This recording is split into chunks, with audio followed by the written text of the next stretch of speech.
আপনারা জেনে খুশি হবেন, ইতিমধ্যে প্রাপ্ত সিংহভাগ অভিযোগে নিষ্পন্ন করা হয়েছে।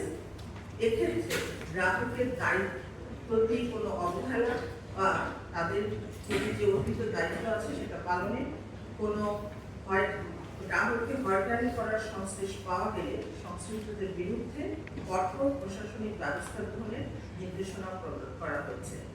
আমাদের যে কয়টি ইউটিলিটি আছে, 6টি ইউটিলিটির প্রধানগণ এখানে উপস্থিত হয়েছে। আমার মাননীয় প্রতিমন্ত্রী এখানে আছেন। আমরা এখানে আপনাদের সাথে এসেছি, এটা জনগণের কাছে বিদ্যুৎ বিভাগের দায়বদ্ধতারই প্রতিফলন ঘটেছে।